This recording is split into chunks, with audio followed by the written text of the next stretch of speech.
কত সুন্দর প্রভু কত সুন্দর কি করে বুঝাই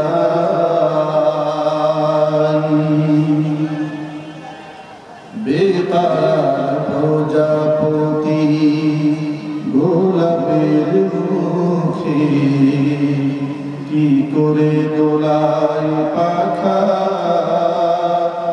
বুক ভরা সুখে বেতার প্রজাপতি গোলাপের মুখে কি করে দোলায় পাখা বুক ভরা সুখে কোন সুখে এত সুখী বুঝে আসে না যে কোন সুখে এত সুখী বুঝে আসে না যে তোমার তুলনা তুমি নিজে তোমার তুলনা তুমি নিজে তুমি কত সুন্দর কি করে বুঝাই সাজানো পৃথিবীকে এত মায়া লাগে এত ভালোবাসাবাসি কেন মনে জাগে সাজানো পৃথিবীকে এত মায়া লাগে এত ভালোবাসাবাসি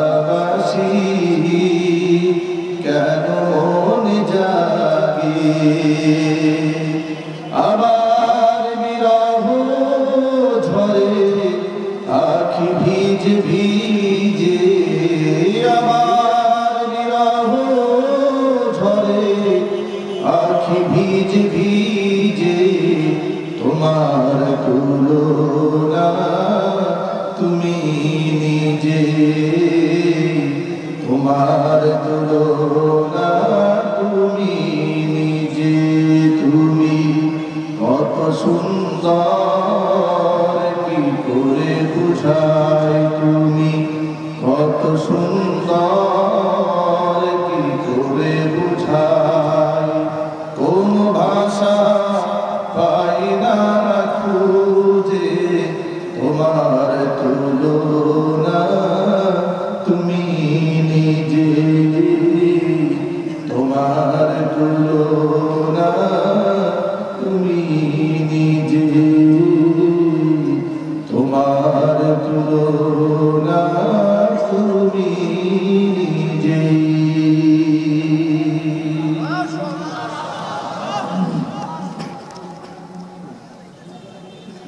ঐতিহ্যবাহী তাহজিবুল উম্মাহ মহিলা মাদ্রাসা কর্তৃক আয়োজিত তৃতীয় বার্ষিক ওয়াজ ও দোয়া মাহফিলের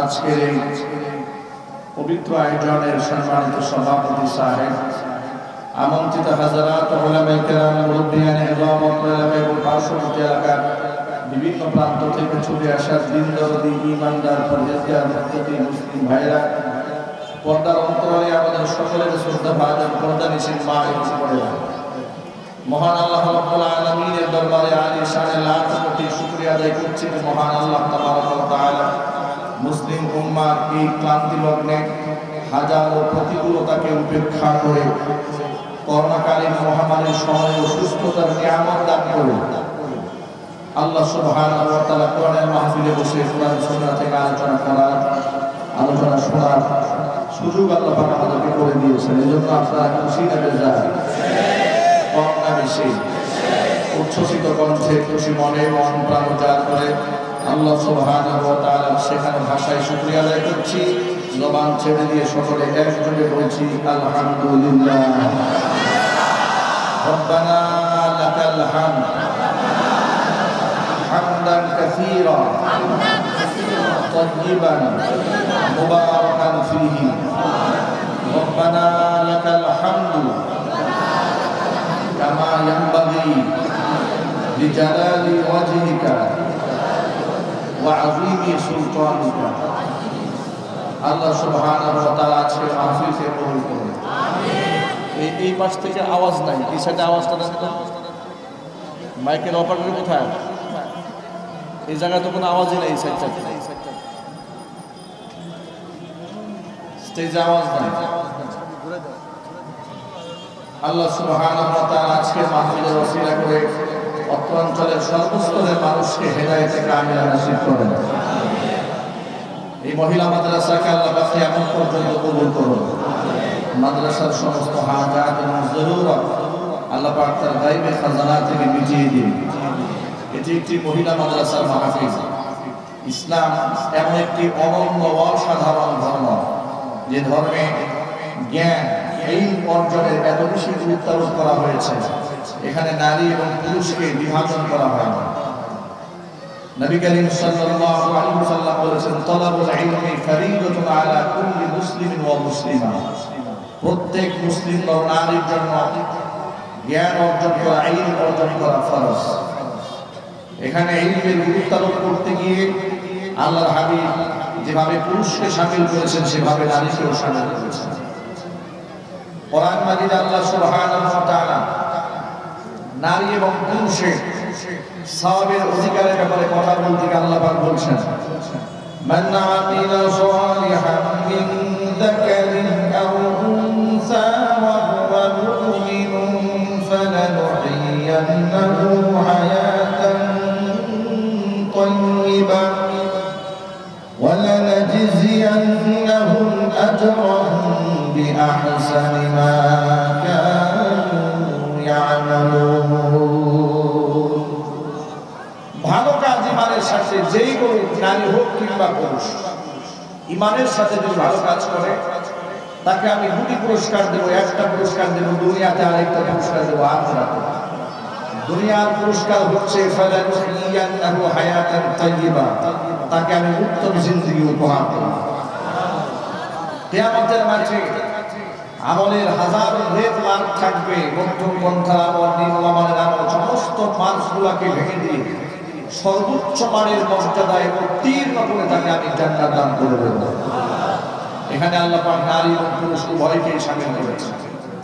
কোরআন মাজিদে আল্লাহ সুবহানাহু ওয়া তাআলা যেভাবে নারীদের অধিকারে, পুরুষের অধিকারের কথা বলেছেন, নারীদের অধিকারের কথা বলেছেন। নারীদেরকে কোনো ক্ষেত্রে অবমূল্যায়ন করা হয়নি ইসলামে। তাদের পৈতৃক সম্পত্তির মধ্যে অধিকার আল্লাহ পাক প্রতিষ্ঠিত করেছেন। নারী জন্মের পর সন্তান হিসেবে তার অধিকার ইসলাম প্রতিষ্ঠিত করেছে। কন্যা হিসেবে তার অধিকার প্রতিষ্ঠিত করা হয়েছে। স্ত্রী হিসেবে অধিকার প্রতিষ্ঠিত করা হয়েছে। মা হিসেবে তাকে তো সীমাহীন মর্যাদায় অধিষ্ঠিত করা হয়েছে। এভাবে সকল ক্ষেত্রে নারীদের সমহান মর্যাদা শরিয়াতে ইসলাম প্রতিষ্ঠিত করে দিয়েছে। আল্লাহ সুবহানাহু ওয়া তাআলা আমার মা বোনদেরকে শরীয়তের বিধিবিধানগুলো মেনে চলে নিজের মর্যাদাকে অটুট রাখার তৌফিক দান করে। জোরে বলা আমিন। জান্নাতি যেভাবে নারীরা হবে, পুরুষরাও জান্নাতে হবে, নারীরাও হবে। জাহান্নামী পুরুষরাও হবে, নারীরাও হবে। তবে আল্লাহ হাবিব সাল্লাল্লাহু আলাইহি ওয়াসাল্লাম বলেছেন যে, হে নারীরা, ইন্নী উরিতুকুন্না আকসারা আহলিন নার, আমাকে দেখানো হয়েছে জাহান্নামের অধিকাংশ মানুষদেরকে আমি দেখেছি, পৃথিবীর নারীরা অধিকাংশ ক্ষেত্রে জাহান্নামী হয়েছে। নারীরা জাহান্নামী হওয়ার পেছনে বড় যে দুটো কারণ হাদিস শরীফের মধ্যে পাওয়া যায়। এক হচ্ছে তাকফুরুল আশির, স্বামীর নাফরমানি করা। আরেকটা হচ্ছে তাকফুরুল লানা, অধিক পরিমাণ অভিসম্পাদ দেওয়া এবং লানত করা। মাইকের আওয়াজ বাহিরে যাচ্ছে, অসংখ্য মিডিয়া কথাগুলো কাভারেজ দিচ্ছে, রেকর্ড হচ্ছে। এই কথাগুলো আমার মা বোনরা শুনতে পাবেন। আমি আমার মা বোনদের জন্য অল্প একটা কথা বলবো। আল্লাহ হাবিব সাল্লাল্লাহু আলাইহি ওয়াসাল্লাম বলেছেন, আল্লাহ পাক আমাকে জান্নাত জাহান্নাম দুটোই দেখিয়েছেন। আমি যখন জাহান্নামের দিকে মারলাম, ইত্তলাতু ফিন্নার, জাহান্নামের দিকে যখন মারলাম, ফারাআইতু আকসারা আহলিন নিসা, সেখানে জাহান্নামের মধ্যে আমি অধিকাংশ নারী দেখতে পেয়েছি। জোরে জোরে বলেন নাউজুবিল্লাহ। নারীরা বেশি যাওয়ার পেছনে বড় দুটা কারণ। এক হচ্ছে স্বামীর নাফরমানি করা, আরেক হচ্ছে অধিকতর লানত পেশ করা। ভাইরা আমার, নারীদের জন্য আল্লাহ সুবহানাহু ওয়া তাআলা জান্নাত কিভাবে সহজ করেছেন লক্ষ্য করেন। বিশ্বনবী সাল্লাল্লাহু আলাইহি ওয়াসাল্লাম বলেছেন, আল মারআতু ইদা সাল্লাত খামসাহা, মানুষ নারীরা যদি 5 ওয়াক্ত নামাজ ঠিকঠাক মতো আদায় করে, ওয়াসামাত শাহরাহা, রমজান মাসে রোজা যদি ঠিকঠাক মতো আদায় করে, ওয়া আতাআত বা'লাহা, স্বামীর আনুগত্য করে, ওয়া আহসানাত ফারজাহা, এবং নিজের শরীরের হিফাজত করে, এই 4টা কাজ যে নারী করবে, তাদখুলু বিআইয়ি বাবিন মিন আবওয়াবিল জান্নাতি শাআত ইয়াউমাল কিয়ামা, কিয়ামতের দিন জান্নাতের 8টি দরজা, যেই দরজা দিয়ে খুশি সেই দরজা দিয়ে এই নারী আল্লাহর জান্নাতে চলে যাবে। এক নাম্বার হচ্ছে তাকে নামাজি হতে হবে, 2 নাম্বার স্বামীর প্রতি আনুগত্যশীল হতে হবে, 3 নাম্বার সতীত্বের হিফাজতকারী হতে হবে, অবশ্যই রমজান মাসে রোজা রাখতে হবে। এই কাজগুলো যদি আমার মা বোনরা করতে পারে, তাহলে সেই নারী জান্নাতি নারী।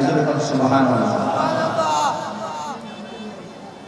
বিশ্বনবী সাল্লাল্লাহু আলাইহি ওয়াসাল্লাম বলেন, আফদালু নিসাই আহলিল জান্নাহ, জান্নাতে যত নারীরা প্রবেশ করবে তাদের মধ্যে 4 জন নারী হচ্ছে সবচেয়ে শ্রেষ্ঠ। কয়জন? সবাই বলেন না, কয়জন? 4 জন নারী হচ্ছে জান্নাতের সমস্ত রমণীদের মধ্যে সর্দারতম রমণী, শ্রেষ্ঠতম রমণী। এদের মধ্যে 1 নম্বরে হচ্ছে খাদিজা রাদিয়াল্লাহু তাআলা আনহা, 2 নম্বরে হচ্ছে হযরত ফাতিমাতুজ জাহরা রাদিয়াল্লাহু তাআলা আনহা, 3 নম্বর হচ্ছে হযরত মারিয়াম, 4 নম্বর ইমরাআত ফিরাউন আসিয়া। এই 4 জন মহিষী নারী জান্নাতে যত নারীরা ঢুকবেন তাদের মধ্যে 4 জন নারীর মর্যাদা সবার উপরে থাকার কারণটা কি? এই 4 জন নারীর ইতিহাস বলে দেখেন, খাদিজা রাদিয়াল্লাহু তাআলা আনহার মতো স্বামী ভক্ত মানুষ এই জমিনের মধ্যে খুঁজে পাওয়া যাবে না। আল্লাহর নবী সাল্লাল্লাহু আলাইহি সাল্লাম মা খাদিজার ইন্তিকালের পরে এত বেশি কাঁদতেন, আয়েশা রাদিয়াল্লাহু তাআলা আনহা একদিন দুঃখ করে বলে ফেললেন, নবীজি ইন্নাহা কানাত আজুজাতান, একজন বৃদ্ধা মহিলা ছিল খাদিজা, তার জন্য আপনি এত কাঁদেন? এর থেকে উত্তম সুন্দরী রূপবতী গুণবতী নারীকে আল্লাহ পাক আপনার জীবনে উপহার দেয়নি। বিশ্বনবী রহমতের নবী মায়ার নবী আবেগাপ্লুত হয়ে বলেছিলেন, ওয়াল্লাহি মা আবদালানি আল্লাহু খায়রান মিনহা, ওয়া আয়েশা শোনো, আমি আল্লাহর কসম করে বলি খাদিজার চেয়ে উত্তম নারী আল্লাহ পাক আমার জীবনে আর দেয় নাই।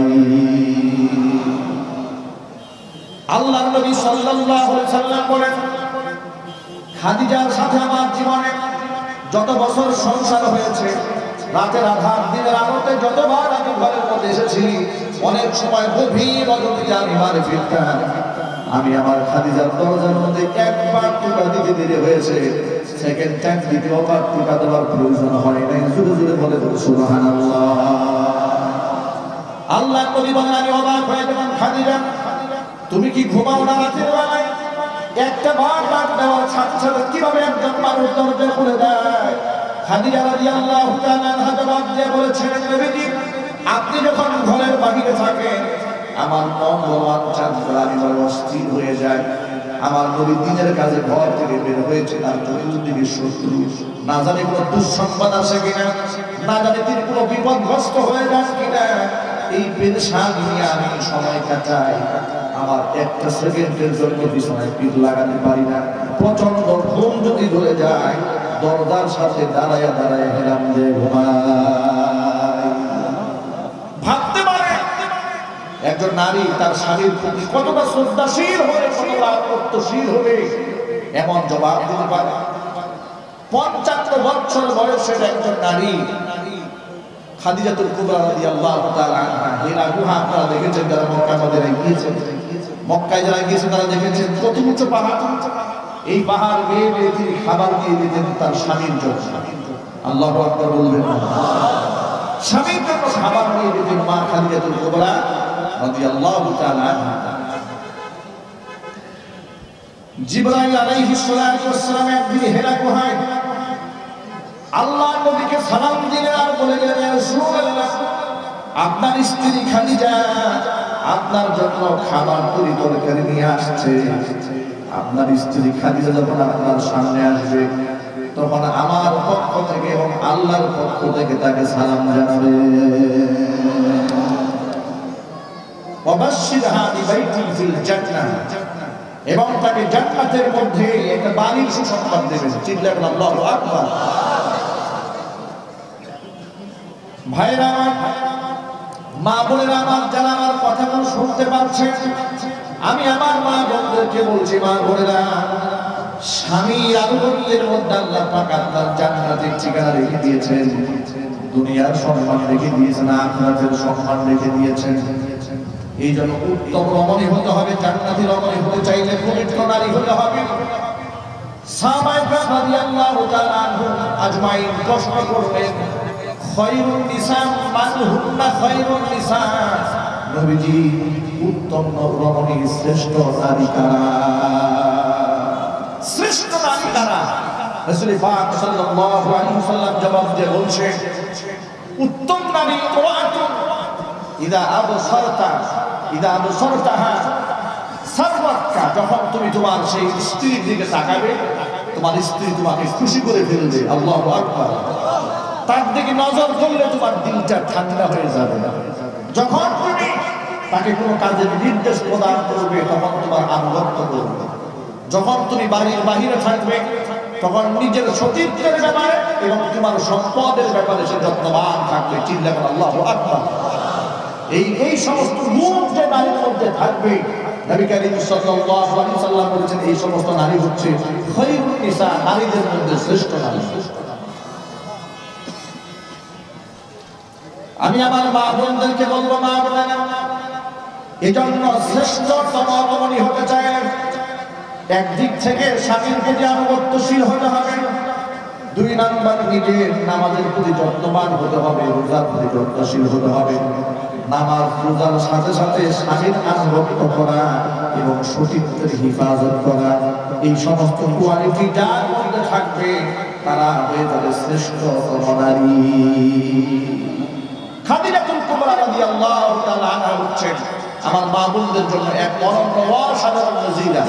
তাকে দেখে মা বোনরা স্বপ্ন দেখতে পারেন, আমি আমার স্বামীর সাথে এমন আনুগত্যশীল একজন স্ত্রী হিসেবে আমি জীবন কাটাতে চাই। আল্লাহ যেন মা বোনদেরকে কবুল করেন। আরো জোরে বলুন আমিন।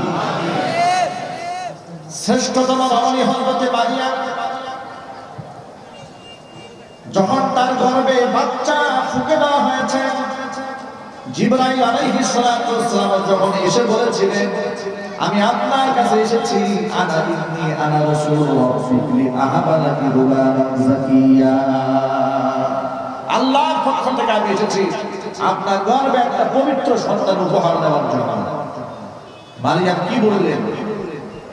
আন্না ইয়াকুনু লি গুলাম ওয়া লাম ইয়ামসাসনি বাশারু ওয়া লাম আকু বাগিয়া, কোন পুরুষ আমাকে স্পর্শ করেনি আর আমি কোন খারাপ মহিলা করি, আমার বাচ্চা হবে কিভাবে? কি করে আমার সন্তান হবে? এখান থেকে একটা প্রশ্নের জবাব রয়েছে মা বোনদের জন্য। জবাব হচ্ছে, এই নারী তখন তার গায়ে যৌবন এসেছে। কিতাবের মধ্যে সে পুরো বর্ণনায় 13, 14 কিংবা 15 এর মাঝামাঝি তার বয়স ছিল। এই বয়সে তাকে যখন জিবরিল আলাইহিস সালাতু ওয়াস সালাম এসে বললেন, আনা রাসূল রাব্বি বিআহাবা লাকি গুলামান যাকিয়া, আমি আপনাকে একটা পবিত্র সন্তান উপহার দিতে এসেছি। তখন হযরত মারিয়াম জবাব দিয়ে বললেন, আন্না ইয়াকুনু লি গুলাম ওয়া লাম ইয়ামসাসনি বাশারু ওয়া লাম আকু বাগিয়া, আমি কোনো নষ্ট মহিলা নই, খারাপ মহিলা নই, কোনো পুরুষ আমাকে বৈধভাবে স্পর্শ করেনি, আমার সাথে কারোর সাথে অবৈধ সম্ভব হয়নি। আল্লাহু আকবার। আয়াত দ্বারা প্রমাণিত হয় মারিয়াম আলাইহিস সালাতু ওয়াস সালাম ছিলেন একজন কুমারী, পবিত্র নারী, সতী সাধ্বী নারী, তার প্রশংসা আল্লাহ পাক কোরআনের মাজিদের মধ্যে দিয়ে দিয়েছে। এই জন্য তামাম পৃথিবীর সমস্ত নারীদের জন্য বিবাহ বহির্ভূতভাবে অবৈধ সম্ভব যারা করেন তারা হচ্ছে নিকৃষ্ট নারী। তাদের শিক্ষা নেওয়া উচিত হযরত মারিয়াম আলাইহিস সালামকে দেখে। অবৈধ বয়ফ্রেন্ড গার্লফ্রেন্ড কালচার যারা লালন করছে, এটা ঢাকা সিটি অসংখ্য মেয়েরা ছেলেরা অবৈধ প্রেম ভালোবাসা করছে। জোরে বলুন ঠিক কি না? অত্যন্ত দুঃখজনক হলেও সত্য কথা, আমাদের মিডিয়াগুলো, টেলিভিশন চ্যানেলগুলো বাল্য বিবাহ নিয়ে যতটা ব্যাকুল, এর অর্ধেক ব্যাকুলতা যদি তাদের বাল্য প্রেম নিয়ে থাকতো, এই দেশটা অনেক ভালো হতো। বাল্য প্রেম নিয়ে তাদের কোনো মাথা ব্যথা না, কিন্তু বাল্য বিবাহের নামে অসংখ্য উপযুক্ত মেয়েদের বিবাহ যারা ভেঙে দিচ্ছে, সমাজের জিনা ব্যভিচারকে তারাই সমাজের মধ্যে উৎসাহ দিচ্ছে, তারাই সমাজের মধ্যে ব্যভিচার সৃষ্টি করছে। একটা মেয়ের যখন 16-17 বছর বয়স হয়ে যায়, তখন তার বিবাহের মুহূর্ত হতে বাকি থাকে। আপনাদেরকে ছোট্ট একটা তথ্য দিয়ে দেই, 95% মুসলমানের সোনার বাংলাদেশে এখনো অসংখ্য অপকর্ম রয়েছে যার দ্বারা আমরা সচেতন নই। বাল্য বিবাহের ধোঁয়া তুলে অসংখ্য পবিত্র বন্ধনকে নষ্ট করে দেওয়া হয়। 18 বছর আগে থেকে বিবাহ দেওয়াই যাবে না, কিন্তু আপনি জানেন না এই বাংলাদেশে আবার ভিন্ন রকম আইন রয়েছে। সেক্স ওয়ার্কার, যৌনকর্মী যারা আছে, যৌন পল্লীতে যারা দেহ আদান প্রদান করেন, সেই নারীদের জন্য আইন হচ্ছে একটা মেয়ে যদি 12 বছর বয়স হয়ে যায় তাহলে সে যৌনকর্মী হতে পারে। আর আস্তে আস্তে নাউজুবিল্লাহ। আচ্ছা, এই আইনগুলো কারা তৈরি করলো? ব্রিটিশরাই আইন তৈরি করেছে। সে আইন এখনো পর্যন্ত বাংলাদেশে চলছে। 12 বছর হয়ে গেলে তিনি পতিতা হতে পারবেন, কিন্তু 14 বছর 16 বছর হলেও তিনি বিবাহিতা স্ত্রী হতে পারবেন না। এরকম জুলুম চলছে বিধায় আনুষ্কার মতো অসংখ্য মহিলা ধর্ষিত হয়েছে, তাদেরকে গণহারে হত্যা করা হচ্ছে।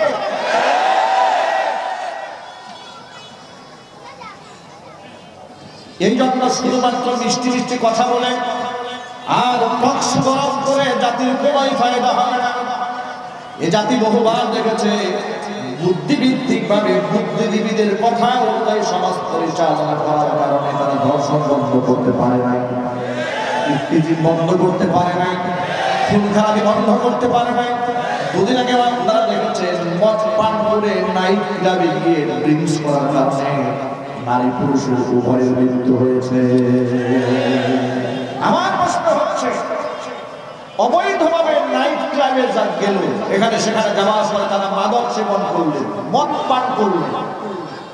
সাংবাদিকরা বললেন, ডাক্তাররা বললেন যে বিষাক্ত মদ পান করার কারণে এদের মৃত্যু হয়েছে। আমার প্রশ্ন হচ্ছে, যে সমস্ত বারে এই সমস্ত বিষাক্ত মদ বিক্রি করা হয়, সেখানে যাওয়ার কারণে যদি আবার সন্তানটা মারা যায়, মৃত্যু কুলেতে ঢলে পড়ে, তাহলে গোটা দেশ থেকে তো দাবি উঠা উচিত এই সমস্ত মদের বারগুলো রাষ্ট্রীয়ভাবে আইন করে নিষিদ্ধ করতে হবে। কিন্তু এই কথাটা কেউ বলে না। উপরে উপরে ফাঁকা বলি আর মিষ্টি মিষ্টি কথা বলে শুধুই সমালোচনা, কিন্তু মূলে কেউ হাত দেয় না। আসলে মূলে হাত দেবে কারা? বেড়া দিয়েছে খেয়াল যেন ছাগল না খায়, কিন্তু খোঁজ খবর দিয়ে দেখা যায় বেড়াই খাওয়া শুরু করেছে। কাকে আপনি দায়িত্ব দেবেন? এই জন্য বুদ্ধিজীবীদের কথা কিংবা তথাকথিত সুশীল সমাজের কথায় যদি আমার মা বোনরা চলে, ওয়েস্টার্ন কালচার লালন করেন, পর্দাহীন জীবনযাপন করেন, তাহলে তাদের কপালে আনুষ্কার মতো নির্মম ভাবে লানতের মারানের জমিন থেকে বিদায় হওয়া ছাড়া আর কোনো উপায় থাকবে না। আমি আমার মা বোনদেরকে বলছি, এই যে 4টা মহিলা মাদ্রাসা, মহিলা মাদ্রাসার ফায়দা কি শোনে? মহিলা মাদ্রাসা থেকে একজন ছাত্রী জীবনের সবচেয়ে বড় যে অবলম্বনটা গ্রহণ করেন সেটা হলো পর্দার জিন্দেগি। আমি মনে করি একটা মা, একটা বোন তার জীবনে যা অর্জন করেছে তার থেকে সবচেয়ে বড় অর্জন হচ্ছে নিজের সতীত্বকে টিকিয়ে রাখার জন্য পর্দানিশীল জিন্দেগি। এর থেকে বড় অবলম্বন, এর থেকে বড় পুরস্কার, এর থেকে বড় অর্জন একজন নারীর জীবনে আর হতে পারে না। এই কথার সাথে কি আপনারা একমত আছেন? আচ্ছা, আপনারা মনে করেন একজন নারীর গাড়ি আছে, বাড়ি আছে এবং তার বিরাট যশ খ্যাতি আছে, কিন্তু তার মধ্যে সতীত্বের হেফাজত নাই, এই নারীর কোনো মূল্য আছে? যদি বলতে হবে আছে, হ্যাঁ আছে। লম্পটদের কাছে এই নারীর মূল্য আছে। যদি বলতে হবে ঠিক কিনা? মাতালদের কাছে নারীর মূল্য আছে, নেশাখোরদের কাছে নারীর মূল্য আছে, কিন্তু সত্যবাদী ইমানদার পুরুষের কাছে নিকৃষ্ট মহিলার কোনো মূল্য থাকতে পারে না। চারজন জান্নাতের শ্রেষ্ঠতম নারী, একজন হচ্ছে খাদিজা রাদিয়াল্লাহু তাআলা আনহা, একজন হচ্ছে হযরত মারিয়াম আলাইহিস সালাতু ওয়াস সালাম, আরেকজন হচ্ছে ফাতিমাতুজ জাহরা রাদিয়াল্লাহু তাআলা আনহা। যত ভাইরা আমার কথা শুনতে পাচ্ছেন, মা বোনরা বয়ান শুনতে পাচ্ছেন, আমি আমার মা বোনদেরকে বলি, মা বোনেরা আপনারা স্বপ্ন দেখবেন আমি ফাতিমাতুজ জাহরা রাদিয়াল্লাহু তাআলা আনহার মতো জীবন যাপন করব। তিনি জান্নাতি রমণীদের সর্দার, আবেদা জাহেদা, এমন গভীর পদ্মানিশী তিনি ছিলেন, আপনারা শুনে অবাক হয়ে যাবেন। শ্বাসসজ্জাত নরমালি তিনি এমনিতে তেমন একটা গ্রহণ করতেন না, তবে স্বামীর সামনে পরিপাটি থাকতেন। সুবহানাল্লাহ। স্বামীর সামনে তিনি পরিপাটি থাকতেন।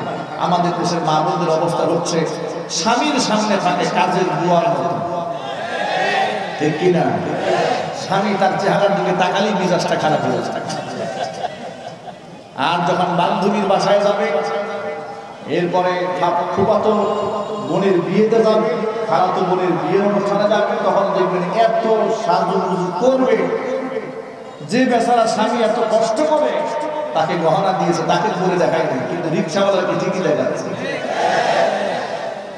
এরকম মনে হয় অঞ্চল হয় না? রিক্সাওয়ালাকে দেখাচ্ছে, কুলি মজুর ঠেলাওয়ালাকে দেখাচ্ছে, অত্র অঞ্চলের সমস্ত মানুষকে দেখাচ্ছে। এই সাজসজ্জা কি পরপুরুষকে দেখানোর জন্য? আচ্ছা, একটা মানুষ, আপনারা কষ্ট পাচ্ছেন না? বিবেকের দুয়ারে কষ্ট করেন। আপনি একটা স্মার্ট ছেলে, ধরে নিলাম আমি 1 সেকেন্ডের জন্য, আপনার যুক্তিতে আপনার তর্ক, আপনি আপনার স্ত্রীকে সুন্দর করে সাজিয়ে গুজিয়ে মোটর বাইকে উঠিয়ে কিংবা রিকশার বাম পাশে বসে আপনি গোটা শহর টহল দিচ্ছেন, আপনার বিবেক কি একটা মানের দরকার ধরে না? সমাজের মধ্যে ভালো মন্দ, খারাপ মেজাজি, বদমেজাজি, কত রকম মানুষ সমাজের মধ্যে বসবাস করে। কথা বলেন ঠিক কি? সবাই কি আপনার স্ত্রীর দিকে কি মহব্বতের নজরে তাকিয়েছে? মহব্বতের নজরে তাকিয়েছে, অত্যন্ত শ্রদ্ধার সাথে তাকিয়েছে। কত মানুষ কত বাজে চিন্তা করেছে। এই যে একজন পুরুষকে আপনি গুনাহগার বানালেন, অসংখ্য মানুষের অন্তরের মধ্যে শয়তানি ওয়াসওয়াসা সৃষ্টি করে দিলেন, এই জন্য দায়টা কার? একটু কি ভেবেছেন? আপনার স্ত্রীকে দেখে কে শীষ দিল, আপনি তেলে বেগুনে জ্বলে উঠলেন, বীর বাহাদুরের মতো আপনি প্রতিবাদ করার জন্য দাঁড়ালেন। আপনি যদি এখানে ফল খুলে রাখেন, একটা যদি আম যদি আপনি ছিলে রাখেন, এর মধ্যে মাছি বসবে, এটা একটা স্বাভাবিক ব্যাপার। কথা বলেন ঠিক কিনা? আবার আপনাকে ঢেকে রাখতে হবে, ঢেকে না রাখলে ধুলাবালি আসবে, ময়লা আসবে, মাছি আসবে। আপনি আপনার স্ত্রীকে যদি অবাধে খোলামেলা করে রাস্তায় আপনি হাঁটান, অসংখ্য লম্পট এই সমাজে ঘুরে বেড়ায়। অনেক মাদক সেবী আছে, মাদকাসক্ত আছে, তারা ঘুরে বেড়ায়, তাদের চরিত্রের কোনো বালাই নাই। তারা আপনার স্ত্রীকে দেখে লোলুপ দৃষ্টিতে তাকাবে এবং সুযোগ পেলে আপনার অনুপস্থিতির ধর্ষণ করার চেষ্টা করবে। এই জন্য ধর্ষণের এই পরিবেশটা আপনি সৃষ্টি করবেন। ধর্ষণের সৃষ্টি তো আর আলেমরা করে নাই।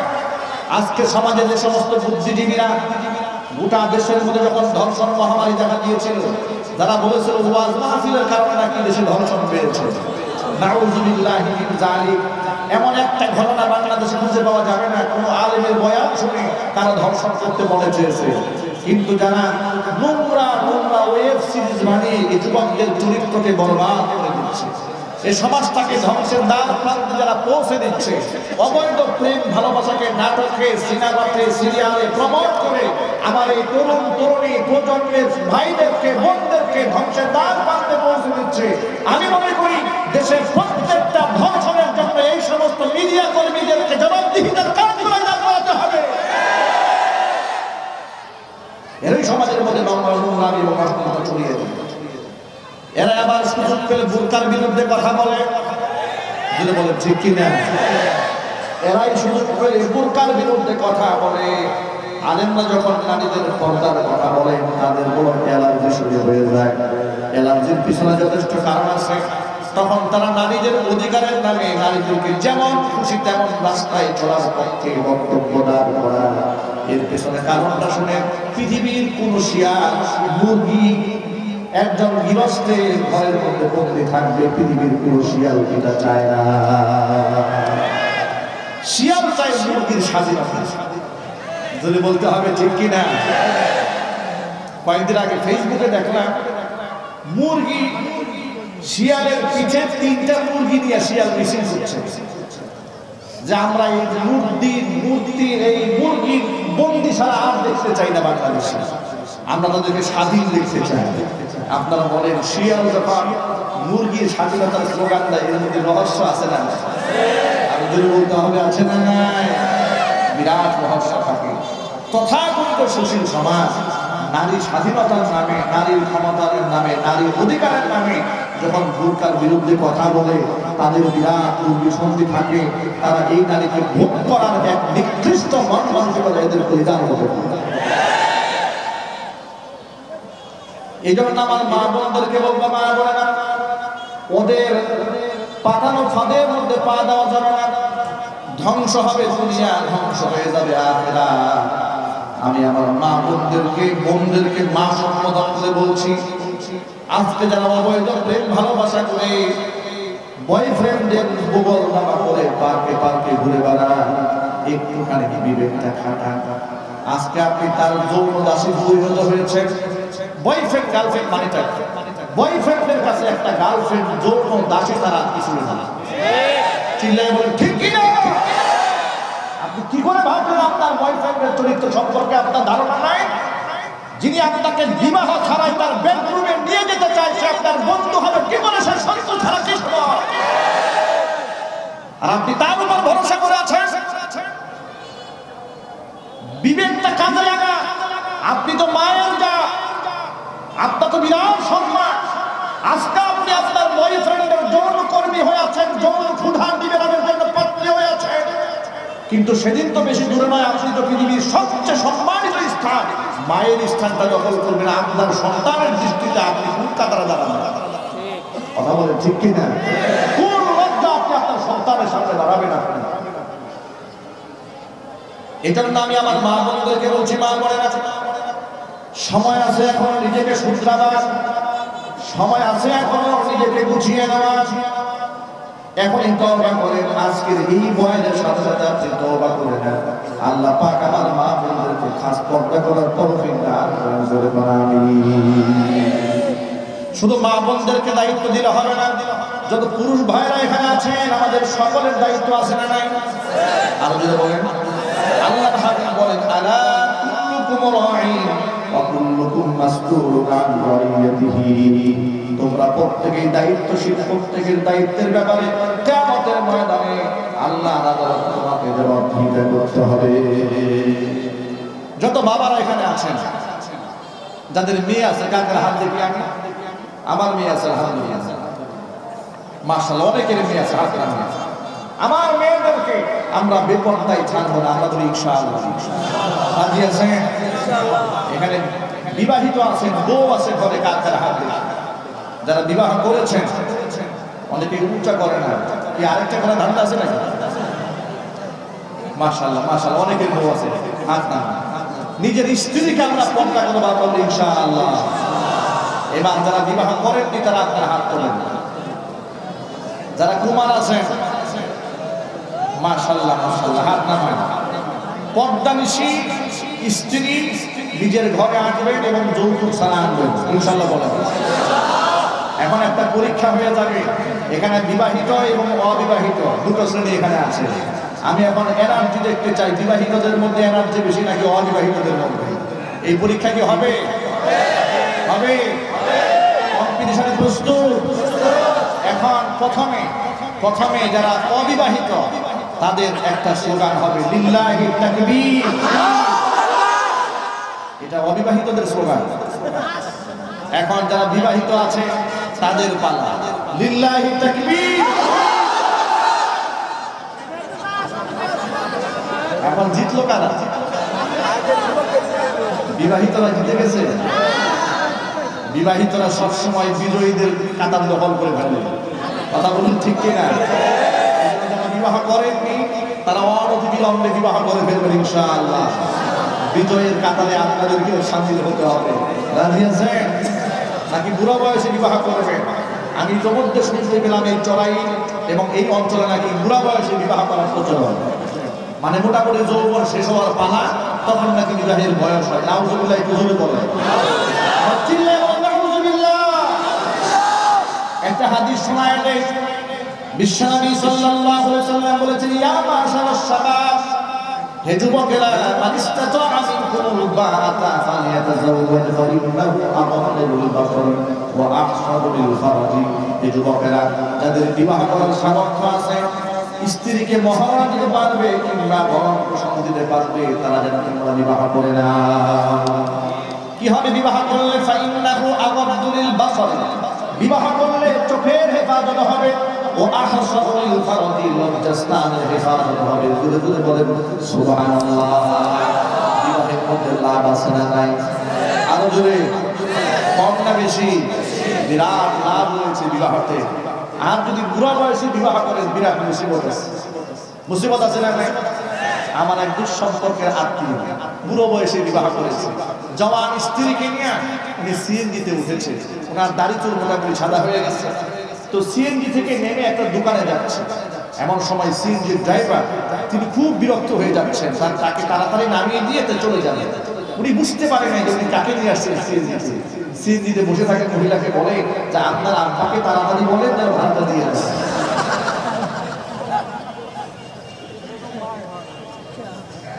এই যে অবস্থা সৃষ্টি হয়েছে, এই কঠিন পরিস্থিতির জন্য দায়ী কে?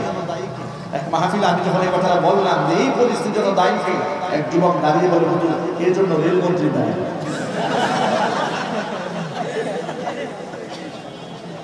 এই জন্য যুবকেরা যদি সময় মতো বিবাহ না করেন, বুড়ো বয়সে বিবাহ করবেন, বাচ্চাকে নিয়ে হেঁটে যাবেন, লোকরা বলবে আপনার দাদাকে বলেন টাকাটা দিয়ে দিতে, বিরাট মুসিবতে পড়ে যাবে। এই জন্য যৌবনকালে খুব দ্রুত বিবাহ করতে হবে এবং অবশ্যই যৌতুকবিহীন বিবাহ করতে হবে এবং দিনদার ইমানদার পাত্রী দেখেই বিবাহ করতে হবে। আমরা বলি ইনশাআল্লাহ। রাজি আছি তো? আল্লাহ পাক যেন আমাদের তৌফিক দান করেন। জোরে বলুন আমিন। ওয়া আখিরু দাওয়ানা আলহামদুলিল্লাহি রাব্বিল আলামিন। আসসালামু আলাইকুম ওয়া রাহমাতুল্লাহি ওয়া বারাকাতুহু।